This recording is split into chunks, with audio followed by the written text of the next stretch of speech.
तो valid anagram. तो यहाँ पे क्या है कि हमें दो स्ट्रिंग देते हैं, तो एस और टी, हमें रिटर्न करना है ट्रू अगर टी जो है वो एनाग्राम है एस का। और एनाग्राम क्या होता है, जो भी इज ए वर्ड और फ्रेज जो फॉर्म होगा रीअरेंजिंग द लेटर, मतलब एस का लेटर्स को रीअरेंज करेंगे ऑफ ए डिफरेंट वर्ड में, ठीक है, और the phrase using all the original letter exactly once. तो एनाग्राम क्या है, बेसिकली हमारे जो भी एस वर्ड है, हाँ, उससे हम एनाग्राम बना रहे हैं और हम टी और टू स्ट्रिंग बना रहे हैं। हमें चेक करना है अगर टी इसका एनाग्राम है तो रिटर्न ट्रू करना है, नहीं तो फॉल्स रिटर्न करना है। और एनाग्राम क्या होता है, वो होता है कि अगर हमारा जो भी यहाँ पे हमने जितने भी मतलब कैरेक्टर यूज किए हैं, वही कैरेक्टर को यूज करके बस हमें रीअरेंज करते हैं, मतलब आगे पीछे कर देंगे, आगे पीछे इसी स्ट्रिंग को आगे पीछे कर देंगे। और लेकिन सारे कैरेक्टर वही होने चाहिए, मतलब उतने टाइम्स के होने, जैसे ए यहाँ पे दो टाइम्स है तो इधर भी दो टाइम्स ही होना चाहिए, तब जाके वो एनाग्राम होगा। अगर दोनों का लेंथ सेम होगा बेसिकली, और जो जो यहाँ पे स्ट्रिंग है वही स्ट्रिंग यहाँ भी होना चाहिए, लेकिन यहाँ पे क्या है, स्ट्रिंग को बस आगे पीछे कर देंगे। तो अगर दोनों का, अगर जितना भी कैरेक्टर है वो सबको ही दोनों में सेम है, वो सेम सेम कैरेक्टर है, मतलब क्या है, वो एनाग्राम होगा। मतलब हम लोग उसको एग्जैक्टली एक टाइम ही यूज कर रहे हैं, अगर नहीं होगा तो नहीं होगा। तो सिंपली हम इसको अभी कोड करेंगे, तो अब इसको कैसे सॉल्व कर सकते हैं। तो बेसिकली हम हमें क्या चेक करना है, हमें चेक करना है कि दोनों का लेंथ सेम है कि नहीं। अगर लेंथ सेम नहीं है तो एनाग्राम तो हुआ ही नहीं है, क्योंकि उसके हमें क्या करना है, इसका जितना भी जो भी चीज़ है यहाँ, उसको भी वो भी टी में होना चाहिए, और वो भी एग्जैक्टली उतना ही टाइम्स होना चाहिए, राइट। तो हम बेसिकली क्या करते हैं, दोनों का मैप करते हैं, दोनों को मतलब काउंट करते हैं इसमें कितने कैरेक्टर्स हैं, मतलब 26 तो टोटल अल्फ़ाबेट्स होते हैं। वो इसका काउंट क्या है, उसका काउंट क्या है, अगर दोनों का काउंट सेम है मतलब एनाग्राम है, अगर काउंट सेम नहीं है मतलब एनाग्राम नहीं है, राइट, सिंपल।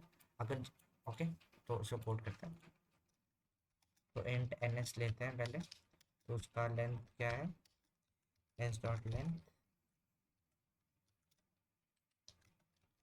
फिर इंट एन टी लेंगे तो ये टी डॉट लेंथ हो जाएगा।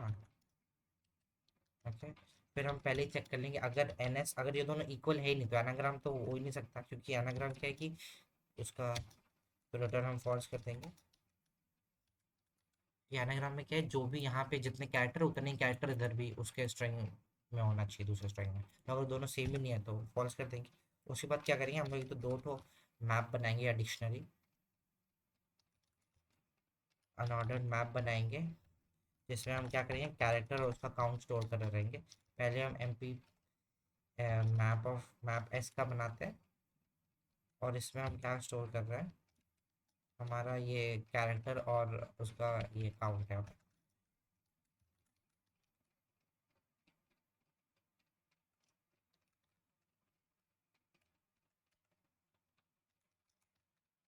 अनऑर्डर्ड मैप है, फिर कैरेक्टर एंड मैप ऑफ, अब मैप ऑफ टी के लिए भी बना देते हैं। अब हम क्या करना है, हम तो अब दोनों का अगर लेंथ सेम नहीं हो तो ऑलरेडी फॉल्स है, मतलब क्या दोनों का लेंथ सेम है, तो हम एक लूप चलाएंगे, एन एस या एन टी, जो दो भी देखो दोनों तो सेम ही है। तो अब उसमें क्या करेंगे, हम बस मैप ऑफ एस का जो भी आएगा हमारा, क्या आएगा, एस ऑफ आई, उसको हम लोग क्या कर देंगे, काउंट कर देंगे, प्लस प्लस कर देंगे। और मैप ऑफ टी में भी जो हमारा टी ऑफ आई है, टी ऑफ आई है उसको, टी ऑफ आई है उसको भी प्लस प्लस कर देंगे। तो इससे हम क्या करते हैं, दोनों काउंट बढ़ा दे रहे हैं।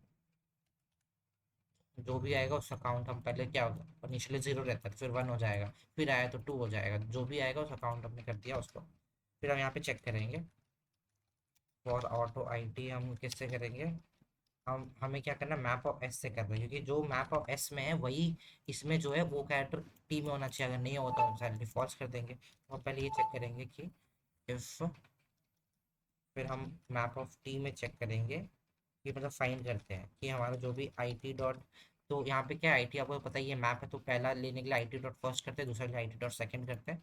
तो आई टी डॉट फर्स्ट करेंगे मैप में, अगर अगर वो equal to M P T dot end है, मतलब वो एंड में कब रिटर्न करता है फाइंड वाला फंक्शन, जब उसको नहीं मिलता है। तो अगर वो नहीं है, मतलब हमारा जो भी हमारा कैरेक्टर एस में है, अगर वो टी में नहीं है, हमें टी में फाइंड किया वो कैरेक्टर हमें नहीं मिला, तो हम क्या करेंगे, डायरेक्टली रिटर्न कर देंगे फॉल्स, कि भाई वो तो है ही नहीं, उसको तो होना चाहिए था, तो फॉल्स कर देंगे। फिर एल्सेफ में हम चेक करेंगे अगर वो एल्स मतलब आ रहा है, मतलब वो क्या है, वो तो ऑलरेडी, अगर वो नहीं होता तो फॉल्स होता, मतलब वो ऑलरेडी है। अगर वो है तो हमें क्या करना है कि हमें चेक करना है कि हमारा जो भी id डॉट सेकेंड है वो दोनों का क्या होना चाहिए, काउंट सेम होना चाहिए। जैसे यहाँ पे अगर 2 है ए, तो इसका काउंट भी यहाँ पे ए का काउंट कितना होना, 2 ही होना चाहिए। अगर नहीं होगा तो क्या करेंगे, फिर से फॉल्स कर देंगे, क्योंकि वो तो एनाग्राम नहीं होगा, क्योंकि एग्जैक्टली उतना ही होना चाहिए। तो अगर वो इक्वल नहीं है मैप ऑफ का आई टी डॉट फर्स्ट कर देंगे, तो जो भी हमारा आई टी डॉट फर्स्ट है उसी का काउंट दे देगा मैप ऑफ डालने से। तो अगर वो दोनों इक्वल नहीं है तो क्या कर देंगे, रिटर्न कर देंगे हम लोग फॉल्स। ठीक है, नहीं, और एंड में अगर सब कुछ सही है, अब तक रिटर्न फॉल्स नहीं हुआ है, तो इसका मतलब क्या है, मतलब हम आंसर पे आ चुके हैं। तो हम रिटर्न क्या हो जाएगा, एंड में हम रिटर्न ट्रू कर देंगे। यहाँ तक आ गया मतलब क्या है, ट्रू रिटर्न कर देंगे, मतलब ये सब कंडीशंस ट्रू है, मतलब ये सारे कंडीशन, ये कंडीशन चले नहीं, तो मतलब क्या है, सब कुछ फाइन है, मतलब सब कुछ सेम है। तो हम क्या एंड में रिटर्न ट्रू कर देंगे। तो अब इसका जो टाइम कॉम्प्लेक्सिटी होगा वो क्या हो जाएगा, ये तो हमारा एन टाइम्स चल रहा है, हमारा एन टाइम्स चल रहा है, ठीक है। और हमारा ये कितना टाइम चलेगा, ये तो हमारे पास 26 कैरेक्टर ही होते हैं, अल्फ़ाबेट ही होते हैं, तो ये 26 टाइम चलेगा।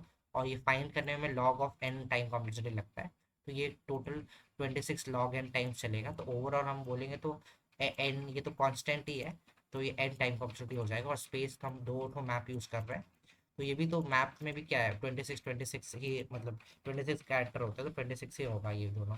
तो काइंड ऑफ हम बिग ऑफ एन एन कर सकते हैं दोनों का टाइम कॉम्प्लेक्सिटी और स्पेस कॉम्प्लेक्सिटी भी एन एन हो जाएगा।